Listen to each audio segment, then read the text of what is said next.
Ndawi andipasa yochepa akuti 1 minute. Nakale nyumba akuti nzima iyo mamuna chacho kako 1 minute ziteka.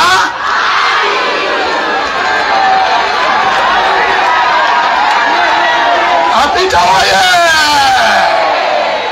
Amai ndiambe pokapena. Sesa chakwela sesa. Sesa chakwela sesa. Ine ndiyankule mawu yawo ngakale angakale wa misala kuti pakoma amati awanda misala akamwalira amakandi zina zimene ntamamkumbukira kuti wa misala achitapo. Chala mwamba bwana mwanamveka ndi amalawi amene mukutionera komanso amene muli pano chakwera tizamkumbukira pazifukwa. Chifukwa choyamba ndikafusa munene kuti Saulo sikuchikangawa. Chala mwamba chifukwa chachiwiri ndikafusa munene kuti Silikimia. Chifukwa chachitatu ndikafusa munene kuti Joyce Chisulo. Chala mwamba chakwera ntchito imene wachita chitukuko. Chituko choyamba Saulo sikuchengawa. Chituko choyamba. Chachiwiri Silikimia. Chachitatu Joyce Chisulo. Chala mwamba ni mafuna ndiyankhule 2020 ziko la Malawi linapoloza. Malawi inapoloza. Inatenga mimba koma sina bale. Mwana amene inabeleka Malawi inabeleka mwana akuti Isanana. Chilichonse Isanana. Muli bwanji Isanana. Shuga wakwera. Chimanga chakwera. Mafuta asowa. Ana aswa chakulia. Seteza kulibe. Kodi mukufuna Isanana?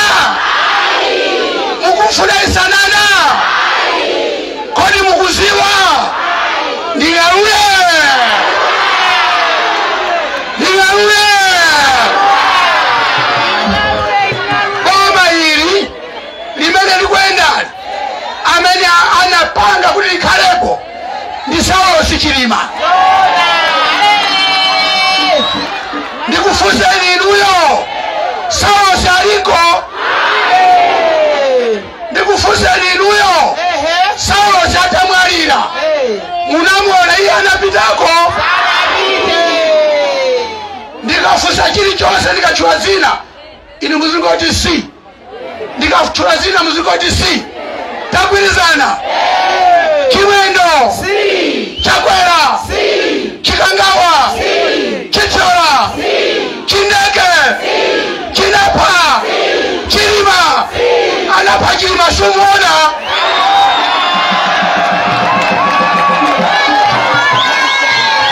Chala mwamba amai ndigaule. Ndikafusa kuti palichani pachakwera ili mungoti atama. Chala mwamba ayaya palichani pachakwera. Chala mwamba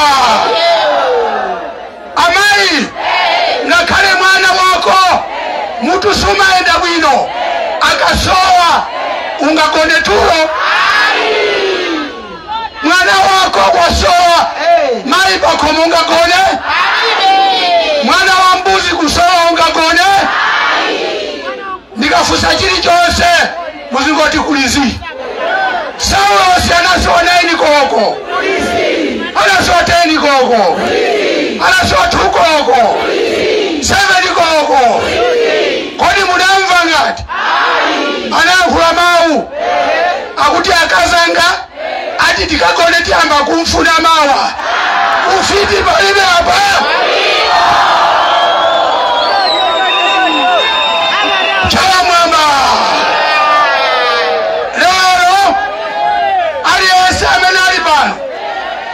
wache patupi.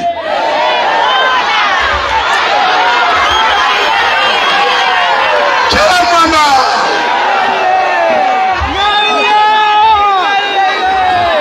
Apita oye.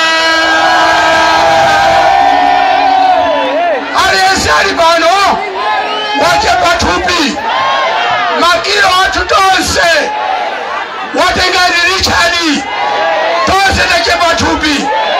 Nenda funeni yangu ema uyawa wa Richard kuti achimaniche Richard kitu kwa jimeni mwatu wa kadambu yanu ni kulanda tupi na tuwase kuti ni mkayone nepa neni kuuze Richard wa paipaina wao watafunena